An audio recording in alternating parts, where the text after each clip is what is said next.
I'm the volunteer coordinator. Come with me. I'm going to have you, first off, I'm going to have you sign in your name on the volunteer sign-in form so we know who's here. Then I'm going to have you fill out a name tag, okay? And then we're going to go ahead and we're going to go to our training room.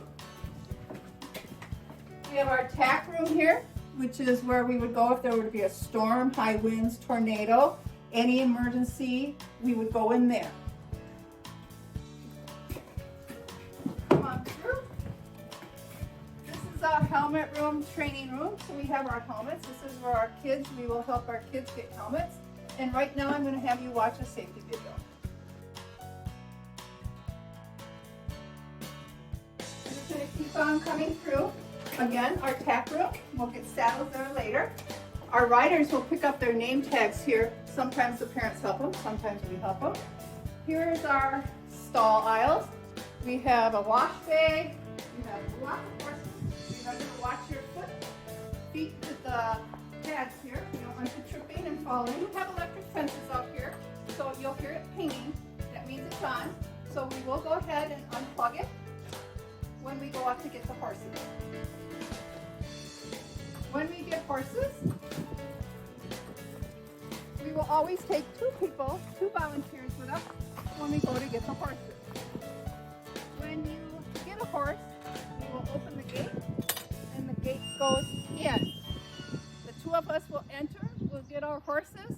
When we come through, we come back out. Of course, the gate will be closed at that point.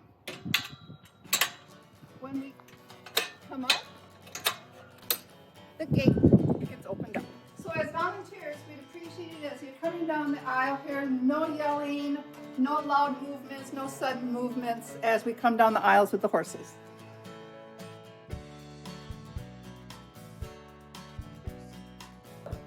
It's great to see you brushing safely with your arm nice and straight out against the horse. When the horse moves, then you're not going to get your toes stepped on.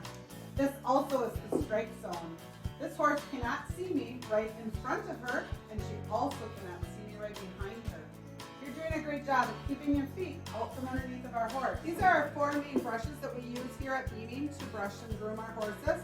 This is the curry comb that we'll be making circular motions with. This is our tail and mane brush. This is our hard brush, which takes the dirt and dander off the horse's body.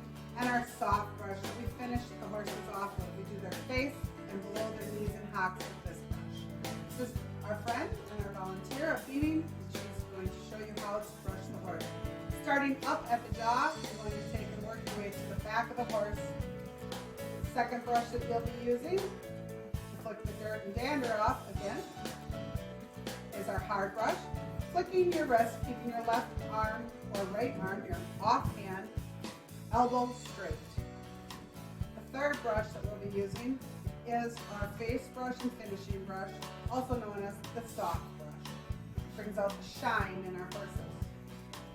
We also brush the horse's mane and tail, keeping ourselves out of the strike zone. We're standing off to the side, brushing from the bottom of the tail and working our way up.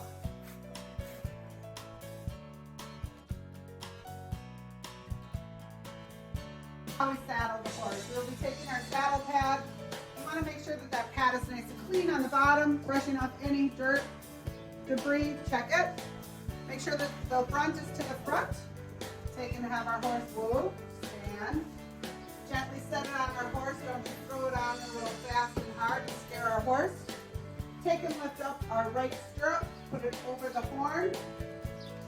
We also have the girth lifted up, so not to take and have anything get underneath of the saddle. Again, we're setting the saddle on the horse, nice and gentle. We are not throwing it on the horse. Tense the pad, which means we're taking and raising it up. Our offside assistant will take and lower the stirrup. Bring the girth back around. All of our saddles are put away in this fashion.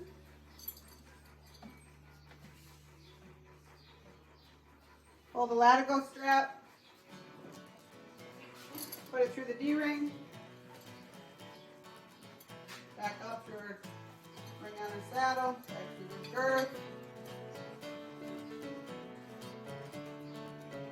Sometimes the strap is longer, so it depends on how many times you have to go around. and then gently snug the saddle up.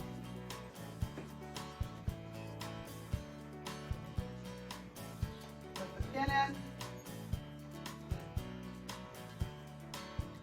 And the extra hip line can go down. Gently again, setting the stirrup back down. This is the proper technique for horse handling.